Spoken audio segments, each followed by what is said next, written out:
Meu aniversário parecia o momento perfeito para tentar uma trégua com meus pais e minha irmã, afinal, depois de tantos anos sendo a filha esquecida, eu só queria um jantar em paz.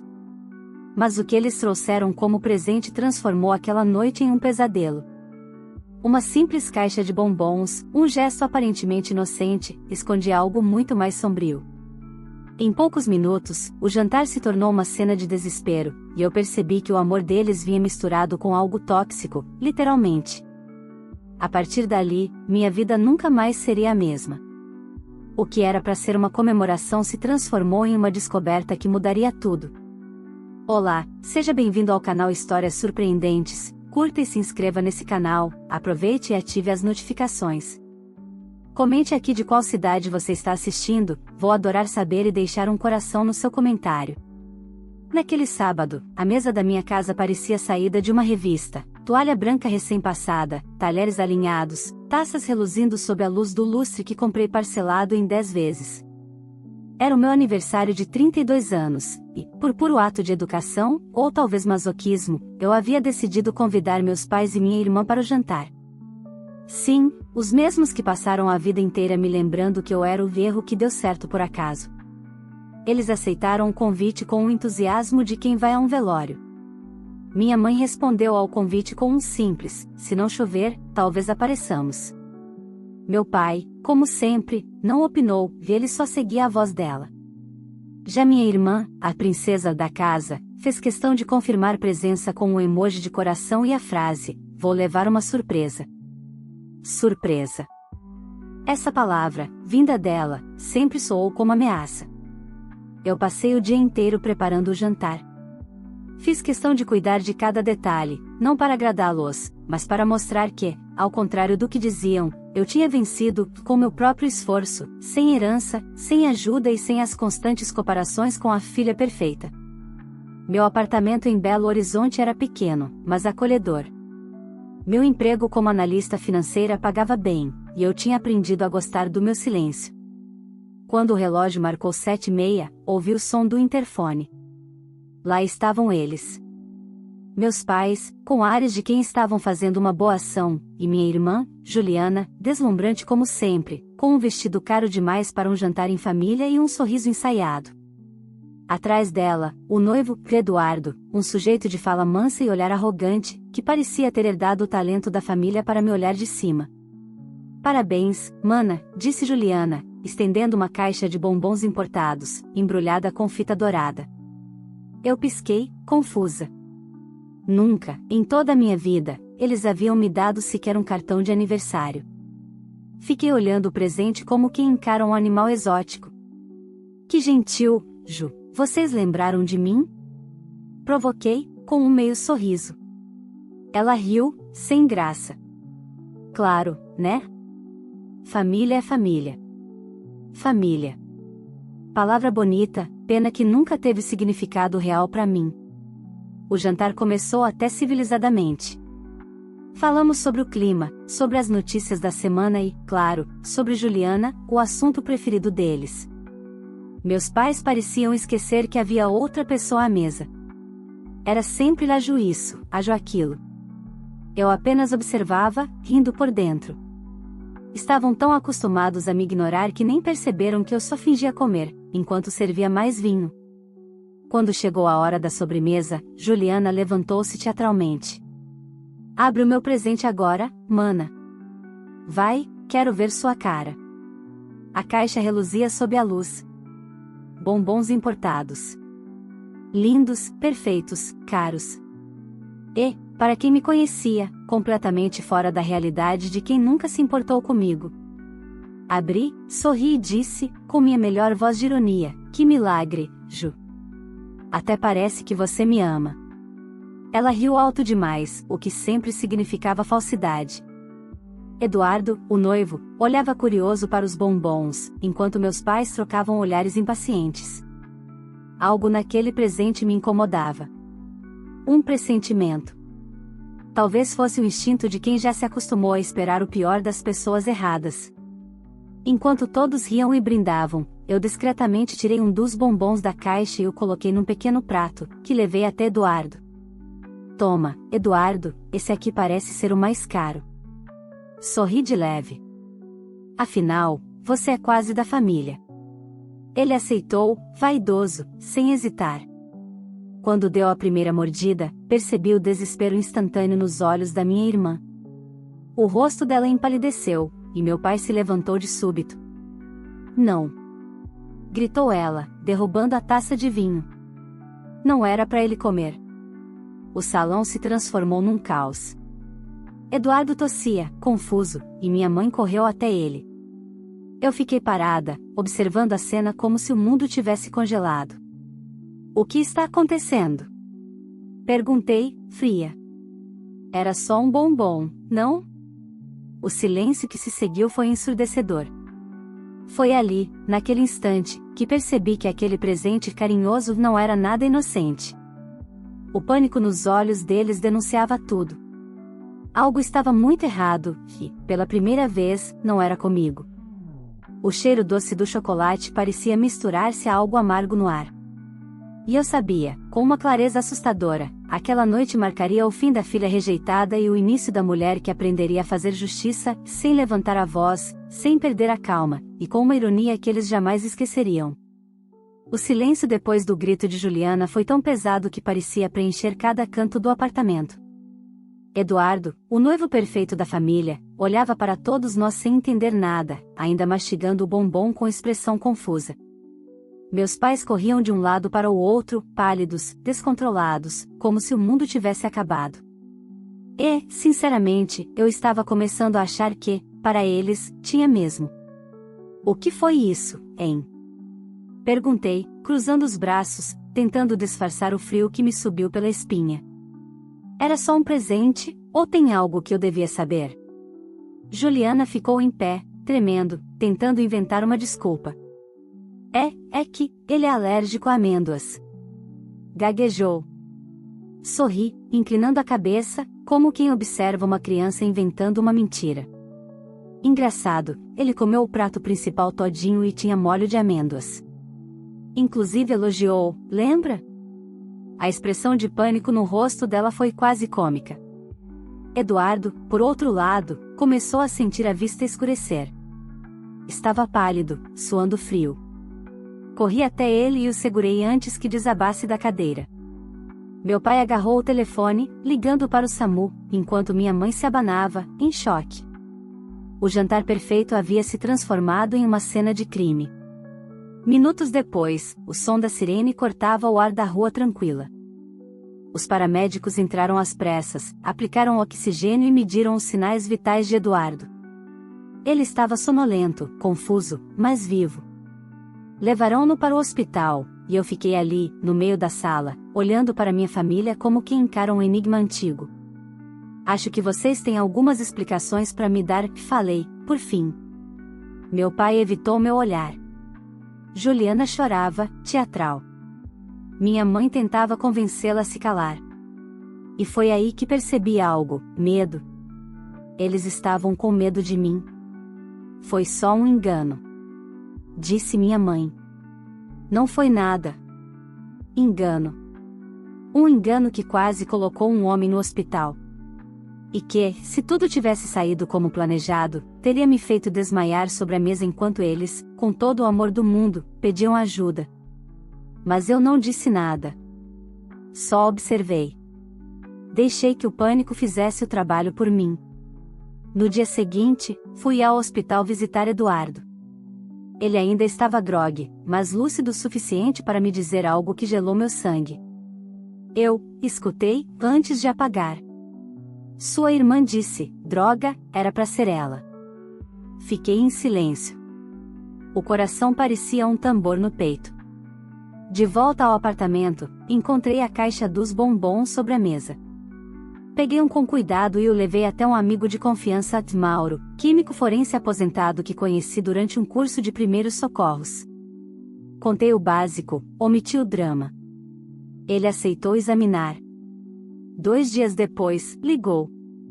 O que tinha nesse bombom não era amendoim, Mariana. Era Zolpidem. Um calmante forte. Em alta dose, deixa a pessoa completamente apagada por horas. e se misturado com álcool, pode até matar. Senti o chão sumir. Então era isso. O presente de aniversário era, na verdade, uma armadilha. E o mais perverso? Teria sido um plano quase perfeito se Eduardo não tivesse comido o bombom no meu lugar. Comecei a ligar os pontos. Meus pais, sempre endividados, e Juliana, que vivia de aparências, sabiam do meu salário, das minhas economias, da conta bancária que sustentava meus luxos simples. Eu era a única que realmente trabalhava, que não dependia de ninguém. Eles deviam ter planejado tudo, o jantar, o presente, o momento certo para me deixar inconsciente e pegar meu celular.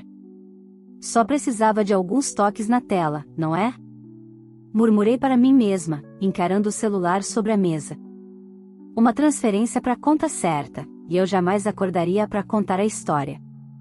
Naquela noite, sentei na varanda com uma taça de vinho, ironicamente, a mesma bebida que teria potencializado o veneno, e olhei para o céu.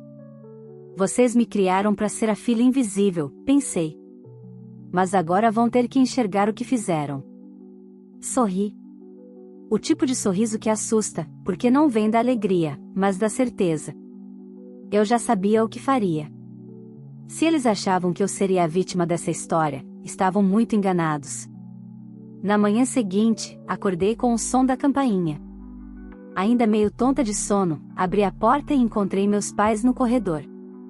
Vinham com a mesma expressão que eu me lembrava da infância, aquele ar de superioridade misturado com medo de serem descobertos. Mariana, precisamos conversar, disse minha mãe, segurando a bolsa com força. Que coincidência, respondi, abrindo caminho. Eu também.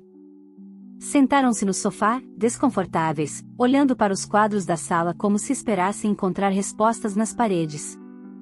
Meu pai pigarreou. Sobre o que aconteceu no jantar, foi um mal-entendido. Claro, retruquei, servindo café. Bombons com calmante, no meio de uma noite em família. Acontece em todas as casas, não é? Minha mãe se apressou, sua irmã não sabia, Mariana. Ela só quis fazer algo bonito, um gesto de paz. E vocês quiseram o quê? Pegar o celular da filha ingrata enquanto ela dormia? Perguntei, olhando diretamente para eles. Podem falar. Eu já sei de tudo. O silêncio que veio em seguida confirmou o que eu temia e, ao mesmo tempo, já esperava. Meu pai abaixou a cabeça, vencido. Minha mãe respirou fundo, os olhos marejados, mas não de culpa, e sim de vergonha por ter sido descoberta. Era só para resolver umas dívidas, murmurou ela. A gente ia devolver depois, claro. Depois que eu tivesse um colapso e vocês fingissem que foi acidente. Juliana apareceu logo em seguida, visivelmente nervosa. Entrou sem pedir licença. Eu não sabia que eles tinham colocado nada nos bombons. Disse, com a voz trêmula. Foi o papai? Meu pai se levantou, indignado. Mentira. A ideia foi sua, Juliana. E foi assim que, no meio da minha sala, o grande núcleo familiar se transformou num tribunal improvisado, cada um tentando empurrar a culpa para o outro. Eu apenas observei, com calma quase irônica. Era fascinante ver como o amor entre eles se dissolvia quando o perigo batia à porta. Deixei que brigassem por alguns minutos antes de interromper. Terminou o teatrinho? Perguntei, cruzando os braços. Porque enquanto vocês tentam decidir quem envenenou quem, eu já fiz o que devia ter feito desde o começo. Mostrei o celular. A gravação da noite anterior, com os gritos, as falas, o momento em que Juliana berrava não era para ele comer. Tudo estava salvo e já encaminhado ao detetive Ricardo Nogueira, um conhecido da época em que trabalhei num projeto financeiro da prefeitura. Ele devia estar chegando a qualquer momento. Minha mãe empalideceu. Você chamou a polícia? Chamei. E antes que inventem algum drama, não se preocupem, eu já contei a história completa. Inclusive sobre o histórico de transferências suspeitas da conta de vocês, que, por coincidência, tentaram acessar a minha na noite do jantar. Juliana começou a chorar. Você vai destruir a família. Família? Sorri, amarga. vocês fizeram isso sozinhos. Eu só liguei a luz. Enquanto esperávamos, ouvi batidas na porta. Quando abri, o detetive Nogueira entrou com 2 policiais uniformizados.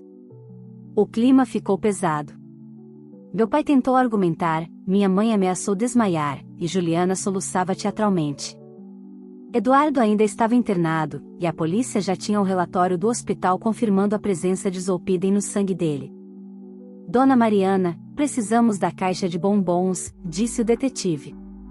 E entreguei. Tudo estava ali, o presente, o laço dourado e a prova da traição. Enquanto colhiam depoimentos, sentei na cadeira e observei em silêncio.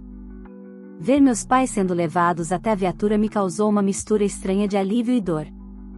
Parte de mim ainda era aquela menina que esperava um gesto de amor.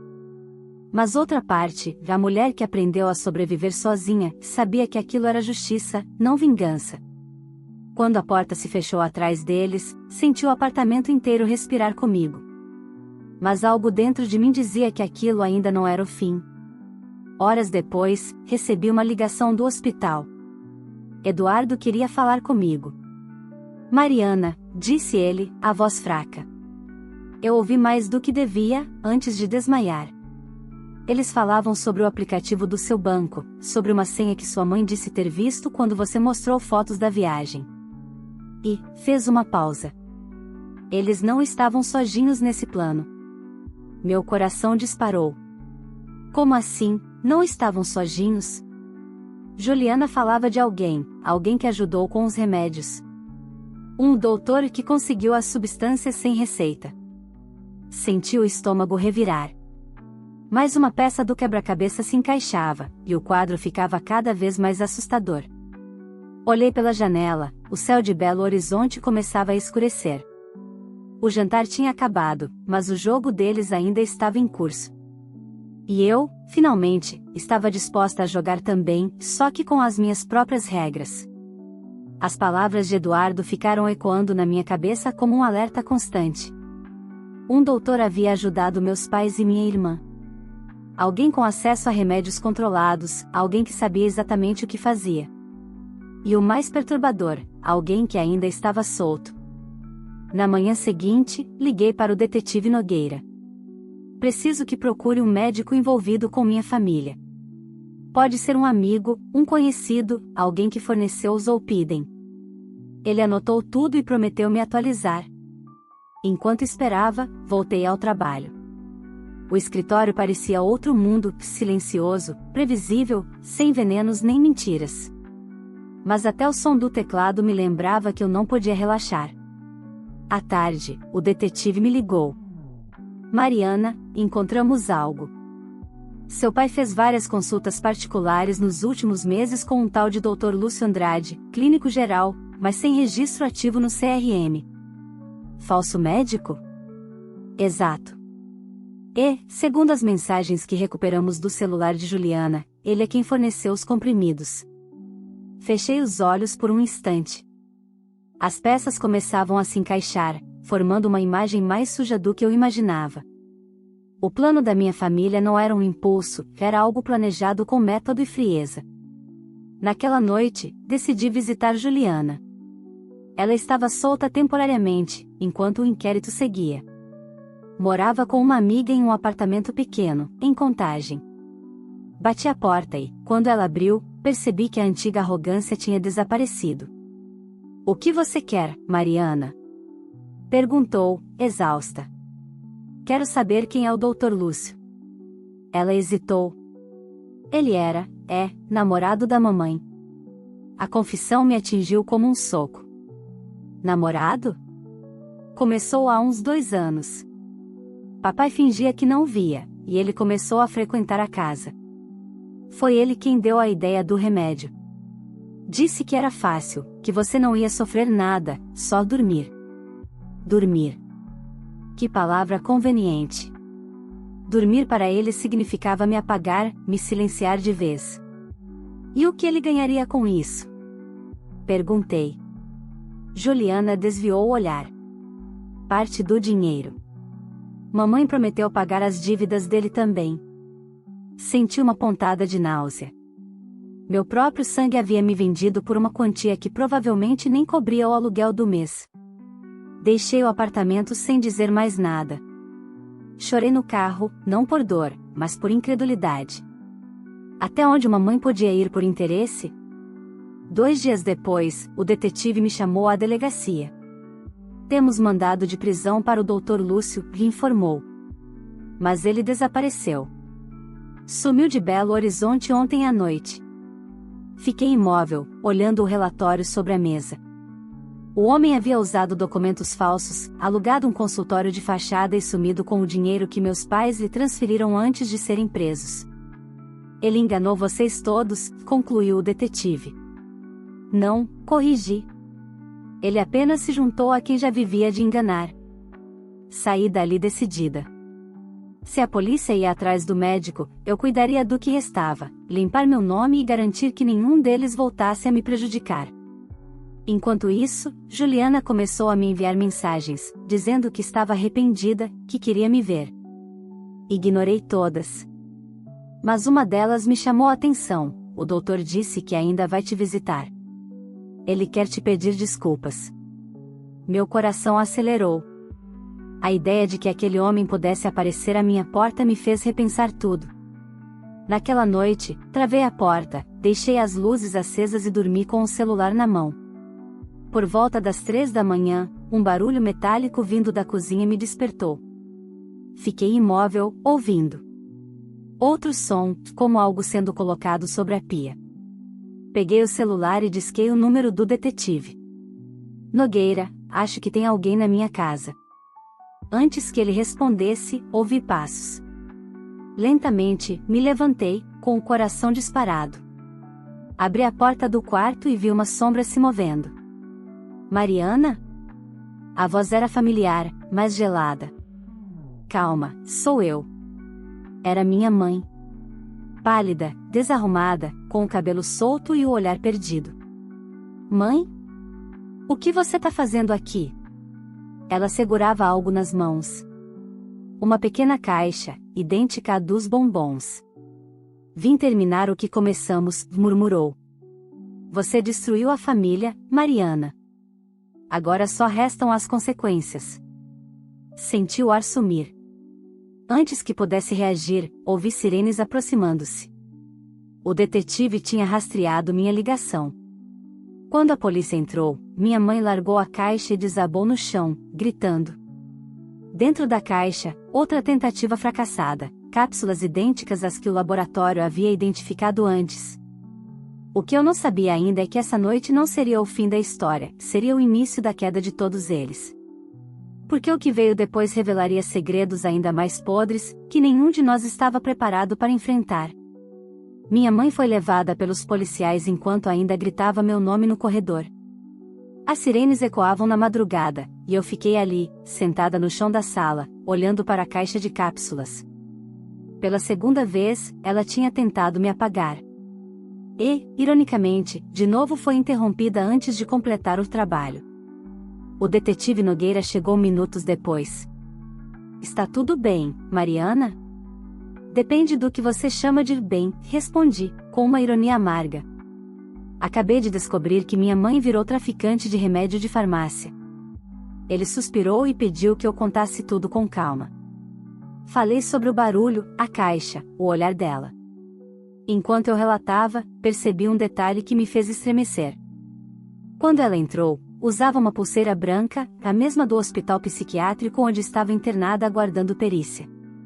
Ela fugiu, não é? Perguntei. O detetive confirmou com um aceno. Saiu durante a troca de turno. Acreditamos que tenha recebido ajuda. Ajuda? A palavra acendeu um alerta dentro de mim. O doutor? Sim. Encontramos ligações recentes no celular dela com um número rastreado até São Paulo. Adivinha o nome do contato? L.A., respondeu Nogueira.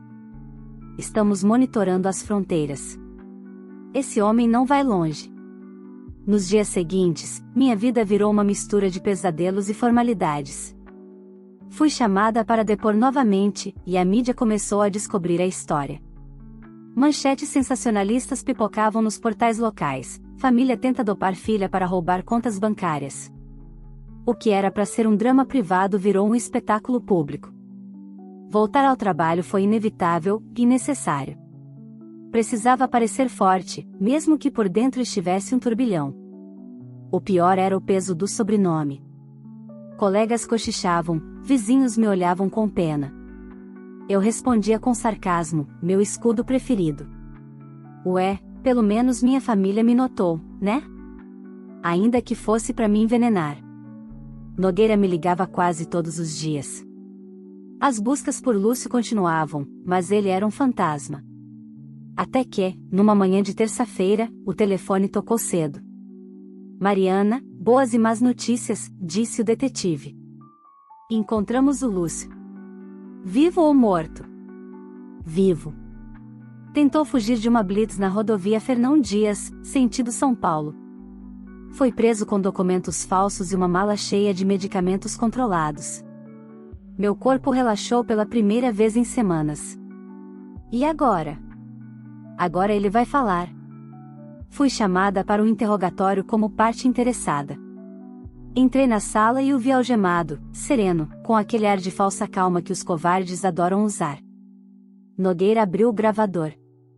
Doutor Lúcio, conte à senhora Mariana qual foi seu envolvimento no caso. Ele olhou para mim e sorriu. Um sorriso gelado, sem remorso.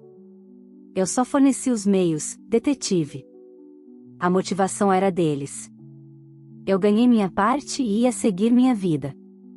Forneceu os meios para minha morte, rebati, fria. E ainda chama isso de negócio? Tudo tem um preço, Mariana. E, convenhamos, você valia caro. Sua mãe acreditava que merecia compensação por tudo que investiu em você. Essas palavras me atravessaram. Investiu. Como se amor fosse empréstimo e eu tivesse deixado de pagar as parcelas. Ele continuou falando, e cada frase era uma facada. Confirmou que minha mãe comprará calmantes e pílulas adulteradas, que Juliana sabia, e que o próprio Eduardo tinha sido convencido a ajudar a distrair minha atenção durante o jantar.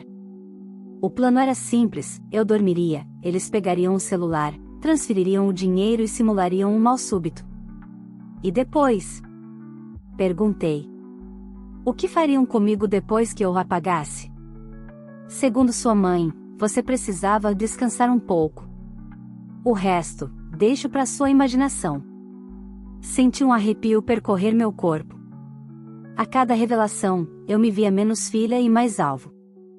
Dias depois, a confissão dele foi formalizada. O caso tomou proporções nacionais. A promotoria incluiu o crime de tentativa de homicídio e associação criminosa. Meu pai, pressionado, acabou delatando todos os detalhes, a dívida com agiotas, o desespero, o contato com Lúcio. Quando recebi a ligação de Nogueira informando que o julgamento seria marcado, fechei os olhos e respirei fundo. Não era alegria, já era a estranha sensação de justiça finalmente se aproximando. Naquela noite, sentei à mesa sozinha, olhando para o lugar onde tudo começou. Peguei uma das taças do jantar, agora guardada como lembrança do desastre, e enchi de vinho. Um brinde, a família perfeita, murmurei. Que finalmente vai conhecer o sabor amargo do próprio veneno. Mas, mesmo com o alívio, algo ainda me inquietava. Faltava entender por que eles chegaram a esse ponto. Por que tanto ódio, tanta inveja? O julgamento revelaria mais do que crimes, revelaria o que sempre esteve escondido atrás dos sorrisos de fachada. E eu estava pronta para ouvir tudo. O tribunal estava lotado. Jornalistas, curiosos, vizinhos que fingiam não me conhecer, todos prontos para assistir à ruína pública da minha família e, talvez, à minha libertação. Eu estava sentada na primeira fileira, entre o detetive Nogueira e a promotora, com as mãos firmes sobre o colo. Vesti uma roupa sóbria, sem extravagâncias, mas que impunha respeito. Pela primeira vez, eu não era a filha rejeitada. Era a mulher que sobreviveu à própria família. Meus pais foram trazidos algemados. Meu pai parecia envelhecido 10 anos. Já minha mãe mantinha o mesmo olhar altivo de sempre, como se tudo aquilo fosse uma grande injustiça. Juliana entrou logo depois, arrasada, chorando sem parar. E, ironicamente, o único que evitou encenar arrependimento foi o falso médico, o Dr. Lúcio, agora encolhido em silêncio. O juiz iniciou a sessão lendo os depoimentos e laudos periciais. As gravações do jantar, as mensagens entre Juliana e Lúcio, as transferências bancárias, tudo estava ali. Cada detalhe, cada mentira, cada tentativa de manipulação que eles tinham arquitetado para me destruir. Quando chegou minha vez de falar, levantei. O silêncio na sala era quase palpável. Excelência, durante toda a minha vida, eu fui a sombra de uma família que só enxergava a luz quando se tratava da minha irmã. Trabalhei, lutei, construí tudo o que tenho sozinha. E, ainda assim, fui vista como ameaça, comecei. No jantar que deveria celebrar minha vida, eles planejaram a minha morte. Mas o que mais me feriu não foi o veneno. Foi a certeza de que eu nunca tive uma mãe, um pai ou uma irmã de verdade. Tive cúmplices de uma farsa. O juiz concordou. Vi minha mãe me encarar com ódio, mas não abaixei os olhos. Pela primeira vez, encarei-a sem medo. Quando a promotora apresentou o laudo toxicológico e as provas das ligações entre Lúcio e minha mãe, o advogado de defesa tentou argumentar insanidade, dizendo que ela havia perdido o controle emocional. A promotora respondeu com frieza: perder o controle é gritar no jantar. Planejar um crime, comprar substâncias ilegais e instruir a filha a envenenar a própria irmã é cálculo, não loucura. O impacto foi imediato. Até os jornalistas pararam de digitar. Juliana foi a primeira a confessar. Entre soluços, admitiu que sabia de tudo, mas que foi manipulada. Eu só queria que ela me perdoasse, disse, chorando. Não confunda perdão com conveniência, respondi, em voz baixa, mas audível. No fim da tarde, o juiz leu a sentença. Meu pai recebeu 6 anos de prisão por cumplicidade e fraude financeira. Juliana, 8 anos, por participação no plano e tentativa de envenenamento. Dr. Lúcio, 15 anos, por exercício ilegal da medicina e tentativa de homicídio. E minha mãe, o silêncio na sala foi total quando o juiz proferiu as palavras: condenada a 23 anos de reclusão por tentativa de homicídio qualificado, associação criminosa e uso de substâncias controladas sem autorização. Ela não chorou. Apenas me olhou como se ainda acreditasse ter algum poder sobre mim. Eu, por outro lado, senti um tipo de paz que nunca havia experimentado. Quando tudo terminou, Nogueira me acompanhou até a saída. E agora, o que vai fazer, Mariana? Perguntou. Pensei por um momento. Viver, detetive. E, dessa vez, só pra mim. Voltei para casa sozinha, com o pôr do sol tingindo o belo horizonte de laranja. A mesa do jantar ainda estava guardada, as taças limpas, o mesmo cenário de onde tudo começou. Sentei na cadeira onde Eduardo quase morreu e deixei o silêncio preencher o ambiente. Peguei o celular e olhei para uma mensagem não lida, era de Juliana, enviada antes do julgamento. Desculpa, mana. Eu realmente achei que nunca fosse te machucar. Sorri, sem rancor. Talvez o perdão não viesse agora, mas ele já estava no caminho. Eu não queria carregar o peso deles para sempre. Fechei os olhos e respirei fundo. Pela primeira vez, não havia medo, nem raiva. Só alívio. Eu havia sobrevivido, não apenas à tentativa de assassinato, mas a vida inteira sendo invisível. A filha esquecida tinha deixado de existir. Agora, quem restava era a mulher que fez justiça, não vingança. Que expôs o veneno não só nas caixas de bombons, mas nas relações que fingiam ser amor. Peguei uma caneta e escrevi no guardanapo à minha frente: a verdade, quando chega, pode destruir uma família. Mas também pode libertar quem passou a vida sendo silenciado. Olhei para a frase e sorri. Talvez um dia eu a transformasse em livro. Mas, por enquanto, bastava saber que minha história, por mais amarga que tivesse sido, agora era só minha. E você, no lugar da Mariana, teria coragem de fazer o mesmo? Depois de uma vida inteira sendo ignorada e tratada como invisível, ela finalmente viu a justiça ser feita, e de um jeito que ninguém esperava. Às vezes, é preciso perder o medo para se libertar de quem mais nos feriu. Se essa história te prendeu até o fim, deixa o seu like agora mesmo. Isso ajuda muito o canal a crescer e me mostra que você quer mais histórias como essa. Aproveita e se inscreve no canal se ainda não for inscrito, porque aqui toda semana tem novas histórias de drama, vingança e superação que vão te surpreender do começo ao fim. E eu quero saber a sua opinião. Você teria feito o mesmo que a filha fez? Ou tentaria perdoar, mesmo depois de tudo? Deixa sua resposta nos comentários e me conta também de qual cidade você está assistindo este vídeo, porque eu adoro ver até onde nossas histórias estão chegando, e vou passar dando coração nos comentários das pessoas que participarem. Compartilhe esse vídeo com alguém que você sabe que vai se emocionar também.